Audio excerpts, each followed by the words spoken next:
pembelajaran kita pendidikan agama Kristen kelas 2 dengan tema tokoh-tokoh di dalam Alkitab.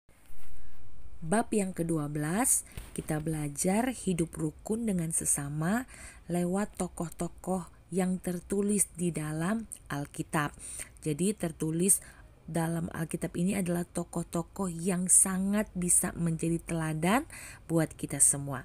Nah, pertama-tama di sini mau bacakan Alkitabnya ya, di dalam Mazmur pasal yang ke-133. Dimulai dari ayat 1 sampai ayat yang ke-13.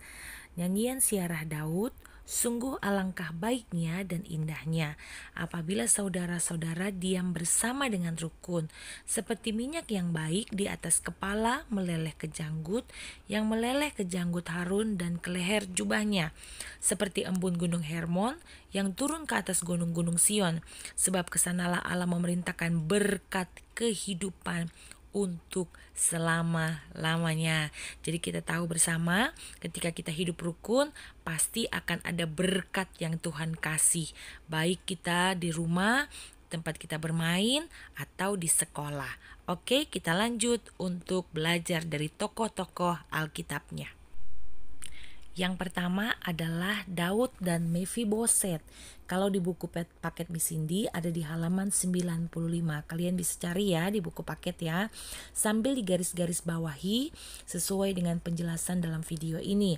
Nah, Mefiboset dan Daud kalian baca di dalam 1 Samuel 18 dan 2 Samuel pasal yang ke-9. Daud dan Yonatan bergaul karib dengan Yonatan anak dari Raja Saul. Sekalipun Raja Saul kita tahu dia ingin sekali untuk membunuh Daud. Setelah kematian Daud, Yonatan dan Saul, ternyata keturunan Saul yaitu anak dari Yonatan masih ada yang hidup bernama Mefiboset.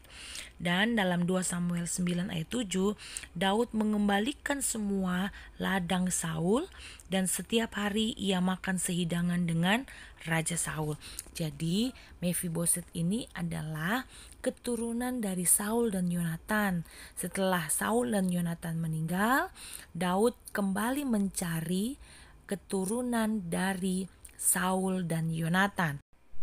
Tujuannya adalah Daud ingin mengembalikan semua yang menjadi hak dari Mefiboset.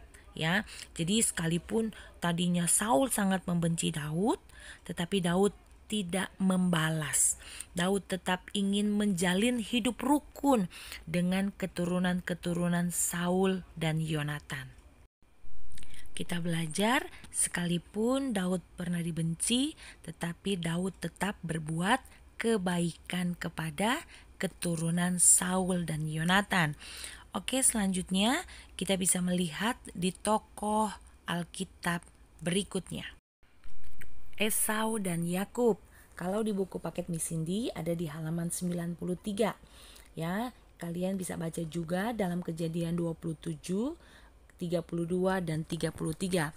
Kisah hidup Esau dan Yakub, kita ketahui mereka itu adalah kakak beradik. Yakub pernah menipu Esau hanya untuk mendapatkan warisan. Dia dibantu oleh ibunya yang bernama Ribka. Sebenarnya apa yang dilakukan oleh Ribka itu tidak baik. Sifat seperti ini sangat merusak kerukunan dalam keluarga. Namun setelah bertahun-tahun mereka berpisah, pada hari yang telah direncanakan mereka bertemu. Mereka saling menangis untuk melepaskan rindu dan saling mengampuni. Sekalipun awalnya Yakub takut untuk bertemu dengan Esau, namun Yakub selalu berdoa meminta pertolongan kepada Tuhan supaya dia bisa berjumpa dengan Esau, bisa berbaikan dengan Esau, dan bisa saling mengampuni satu dengan yang lain. Luar biasa ya anak-anak, bagaimana mereka tetap menjalin kerukunan dalam keluarga. Sekalipun awalnya mereka pernah bertengkar. Kita belajar lewat Esau dan Yakub untuk bisa saling mengampuni. Selanjutnya kita akan melihat tokoh Alkitab Paulus dan Barnabas. Di buku paket Misindi ada di halaman 96. Kalian bisa baca di dalam Kisah Para Rasul 9, 11, dan 15. Nah, kita lihat jemaat mula-mula pasti mengenal siapa itu Paulus. Paulus sangat ditakuti oleh orang-orang percaya pada zamannya karena Paulus itu suka membunuh orang-orang yang percaya kepada Yesus. Tapi ketika Paulus berjumpa dengan Tuhan Yesus, Paulus bertobat. Ketika Paulus bertobat, Paulus dibimbing oleh Barnabas. Nah, pelayanan Paulus awalnya dibimbing oleh Barnabas. Barnabas membimbing Paulus di dalam pelayanannya sekalipun mereka pernah berselisih paham, dan mereka saling mengampuni dan saling membantu dalam pelayanan.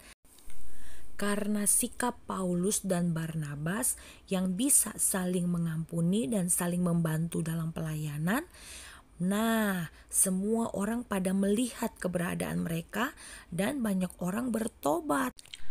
Kalau Barnabas bisa menerima Paulus, kalian juga harus bisa menerima teman-teman kalian yang lain. Jangan pernah membeda-bedakan atau membiarkan teman kalian bermain sendiri. Jadilah teman yang baik seperti Barnabas menerima Paulus. Nah, tokoh yang terakhir yang sangat luar biasa adalah teladan dari Tuhan Yesus. Kalian bisa baca di halaman 97 buku paket. Kehidupan Yesus, semua orang pasti sudah mengetahuinya. Sikap dan perbuatan Tuhan Yesus membuat banyak orang kagum terhadap ajarannya. Tuhan Yesus itu tidak pernah meminta dilayani. Justru Tuhan Yesus datang untuk melayani. Tentang pelayanan Yesus pada pertemuan ini tidak bisa dijelaskan karena begitu banyaknya cerita yang Yesus berikan buat kita semua. Bagaimana Yesus melayani, bersikap baik terhadap semua orang. Salah satunya pelayanan Yesus terhadap murid-muridnya, yaitu dia mencuci kaki murid-muridnya. Wah, luar biasa sekali ya.